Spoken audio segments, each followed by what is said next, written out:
Hi, this is St. Jerome of Crypto Experiences bringing you yet another crypto experience. Today is 1/11 of 25. Dang, I did not mess up the date yet. Woo, I'm 4 for 4, having to think about the date.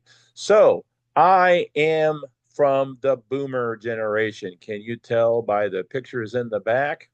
So John F. Kennedy, G.I. Joe.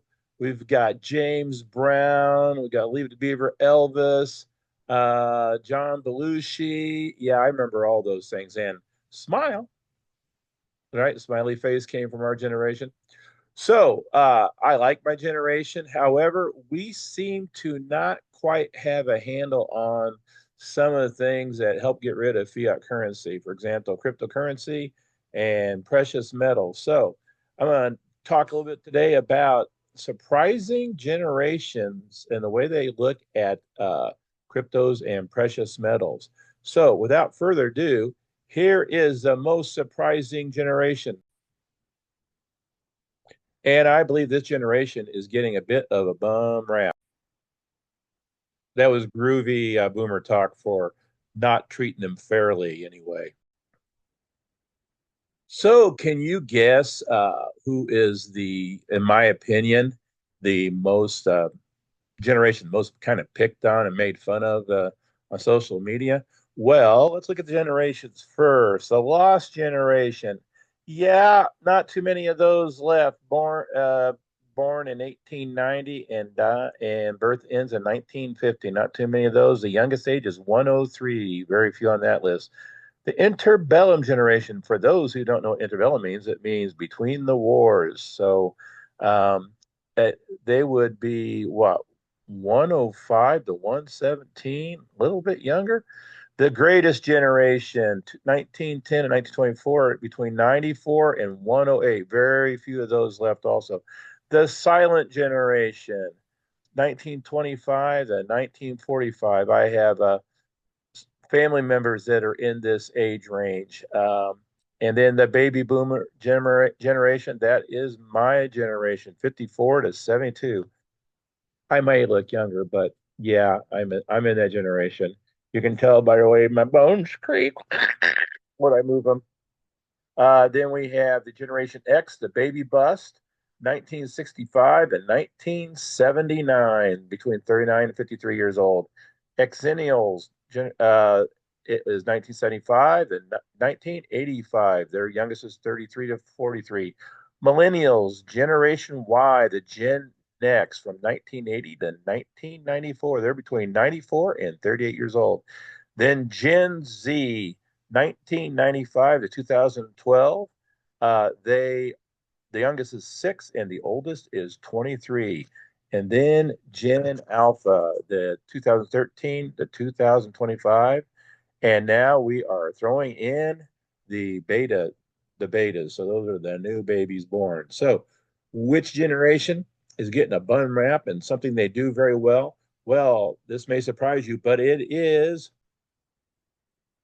just who is that picked on generation? It is none other than Gen Z. Here are each of them.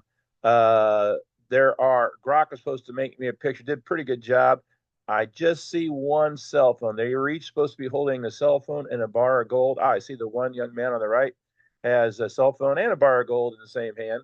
So they got their Bitcoin. They are number one in usage of cryptocurrency. And they are also surprisingly right up there in precious metals too. The one thing they cannot do as well as invest as much money. Some of the other generations invest more money. Um, I think Generation Z gets kind of a bun rap. In every generation, there are people who are just kind of dragging society down.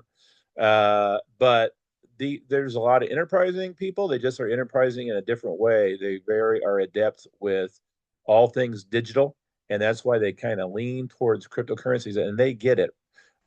I've been teaching for quite a few years, and I find over the generations that kids are kids pretty much, even though this generation now has a device like constantly on them. I'm guilty that way for a boomer. I'm pretty digitally attached. I get cryptocurrencies, I get precious metals, and a lot of boomers do not get it and they don't want to even mess with it whatsoever. So, Gen Z, let's look at a couple facts about the different generations.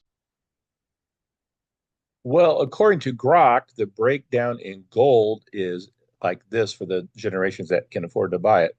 Millennials in the US market, according to State Street studies, have the highest allocation to gold among all generations, with an average of about 17% of their investment portfolios in gold. This is significantly higher than other generations.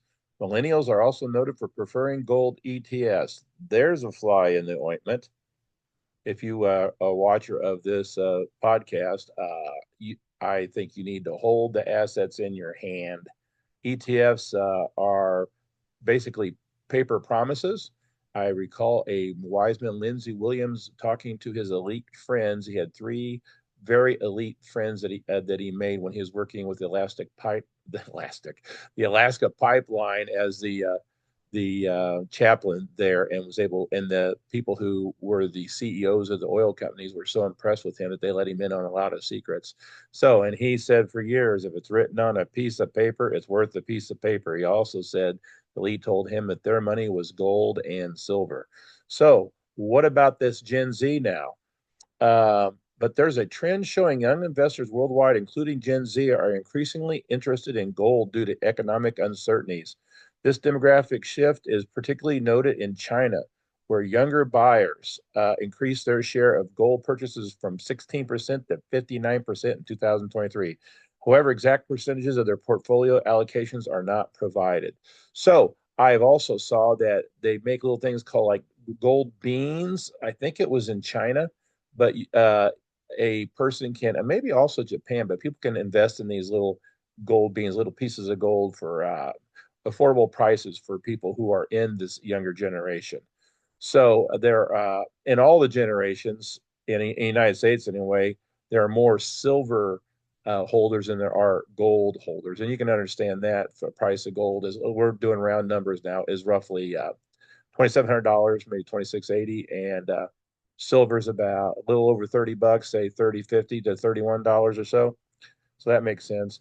The baby boomers, my generation, is similar to Generation X, with about 10% of their investment portfolios dedicated to gold. That suggests while baby boomers are interested in gold, they maintain balanced investment strategy with a moderate allocation to asset. And I don't know. I don't know too many baby boomers. So, general trends across the U.S., only about 10.8% of Americans own gold, indicating that gold investments remains a niche market.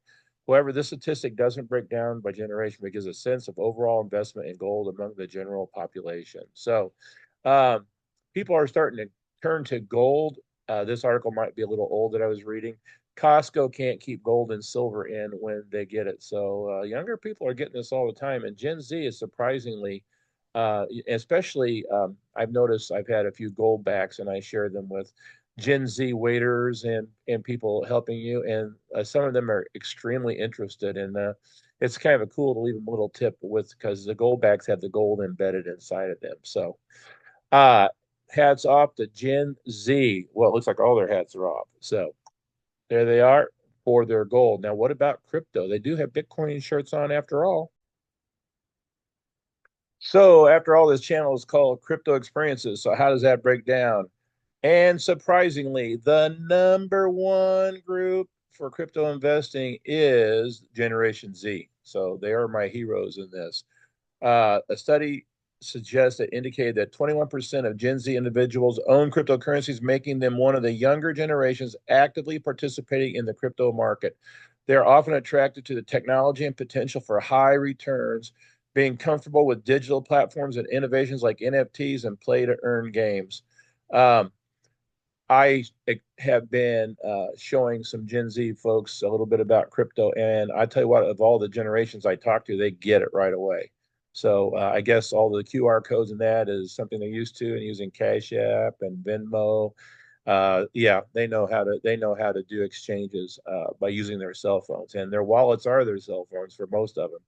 Okay, millennials lead in crypto ownership with around 46% of them holding some form of cryptocurrency.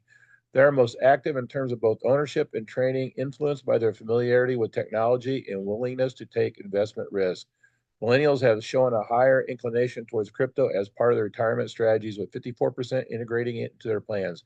I think that's kind of a new move up. So, the young generations, Gen Z, good job. And the millennials, they are born 1981, 1986. They are the top investors. Generation X.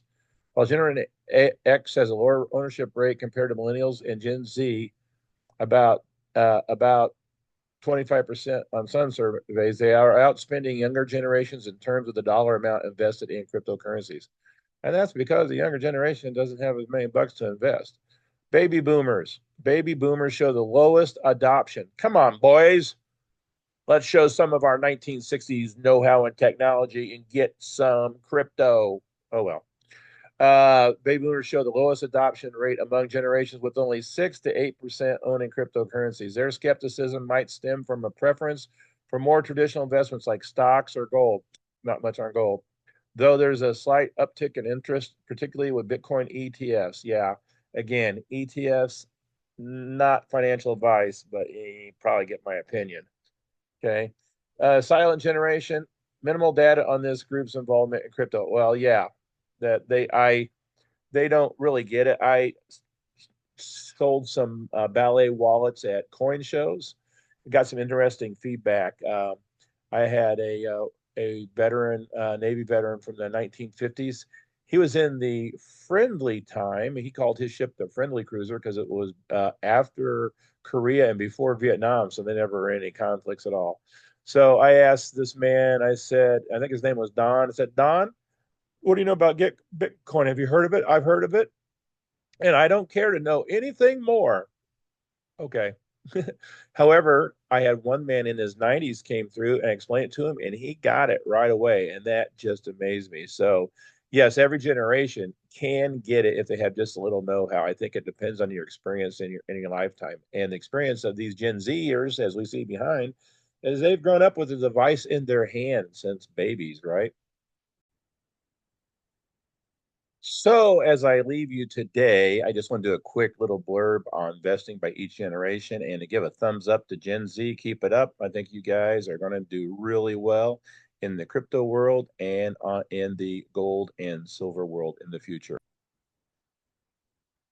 So, investing in cryptos or investing in gold and silver can be had by every generation. I asked Grok to represent that. He did a pretty good job. He got a young person in this time. He was putting everybody a little too close together, and I think he got some of the, even past a baby boomer there. So is that a baby boomer on the left? I don't know. I noticed some of my classmates from high school are looking pretty old. Well, I don't think I look any older. Do you? Maybe so. So I have a couple things to before we wrap up. Please hit a like and subscribe. I'm over 600 subscribers. That is awesome. When I get to 750, I'm going to give out more Satoshis to people. I don't know if that came through, but that was a phone call, and I stopped the video really soon. So as I was saying, every generation can invest in cryptos and metals, and I do believe if you've seen some of my older podcasts about fiat currency, I do believe we're coming into a huge fiat crash. Not financial advice, my opinion, but every fiat currency that's ever been has crashed, and we are way overdue. They usually go like 40, 50 years. And my goodness, ours from 1913. So we're over 100 years. It's amazing how they keep kicking it down the street. Now, I do think we're headed for a new currency of some sort that will be probably called the dollar, but it won't be exactly as the dollar as we know it. A lot of things are being talked about for the future of finances, and I do believe precious metals and cryptos are a part of that. The next administration coming in are pushing very pro crypto, and the countries of the world are very pro gold and silver. Watch out for those banker coins, the ISO 222 compliant coins. They are going to be used, but also some of the currency coins such as Bitcoin and Litecoin and Digibyte, they're going to be used too. So every little group says my token's going to go. The other group says no, it's not. Mel Carmine, XRP, those Bitcoiners don't know what they're talking about. Michael Saylor, Bitcoin is the only thing, right? Yeah, I think it might behoove one, not financial advice, to have a little bit of each one. So I have noticed that they kind of take little cycles, right, of which one does better. But overall, since I have been in the crypto world, they have gone up. I'm a hodler by heart, but I have been moving things around a bit on Caleb and Brown. I find that easy to do. So if you're interested in Caleb and Brown again, easy down below. That is, if you use my link, you'll get a permanent 3.5%. You need to put your crypto somewhere. Ballet Wallets is a good place. That is as cold storage can get. I've not heard anything bad about Ballet Wallets. I've talked to Bobby C. Lee himself, the CEO, several of the people in the company. I have seen them in use. I use them to some degree also. So good little wallets. I have made several videos on those too. So, and I have a little discount code down below if you use that discount code. So please, like I said, hit a like and subscribe. If you want to, get more subscribers here, and we'll give away some more Satoshis, about $50 worth. Did that before. It went really great. So thanks for watching this little video, and I will see you soon on another video in the year 2025.